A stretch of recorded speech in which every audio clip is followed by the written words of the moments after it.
A 26mm F2.8 pancake lens. A few years ago, I probably would have ignored this. Kind of boring, right? But then I put it on the camera, took it outside, and yeah, I get it now. This is the Viltrox 26mm F2.8, a full-frame autofocus pancake lens. Small enough that it almost changes the way the camera feels. And that's the thing I noticed straight away. It doesn't look like a lens made to impress people. It looks like a lens made to stay on the camera. No big front element, no heavy setup, just a tiny everyday lens that makes full frame feel a bit less serious. And honestly, that might be the whole point. The funny thing is, the more you look at it, the less there is to say. It's just small, around 130 grams, thin enough to almost disappear on the front of the camera. There's no big, wow, look at this serious lens moment. It's more like, okay, this might actually stay on the camera. You've still got the useful bits, autofocus, a tiny focus ring, USB-C for updates, 43mm filters, and it can focus pretty close, which is always nice for little details. But the real feature is not any of that, it's the size. Because with most lenses, even small ones, you still feel like you're carrying a camera setup. With this, it just feels like a camera. And I know that sounds small, but it changes how you shoot. You stop thinking about the gear so much, you stop babying the setup. You just pick it up, walk around, and see what happens.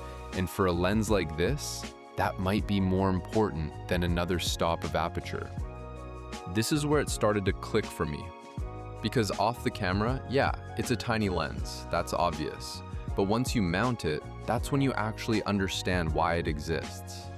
A few years ago, I probably would have looked at f2.8 and gone, not fast enough. Give me f1.4. Give me the big glass. Give me the background blur. But then you carry that stuff all day. You bring it on walks. You bring it traveling. You bring it when you're just trying to get a few simple shots. And suddenly, this little thing starts looking a lot more interesting.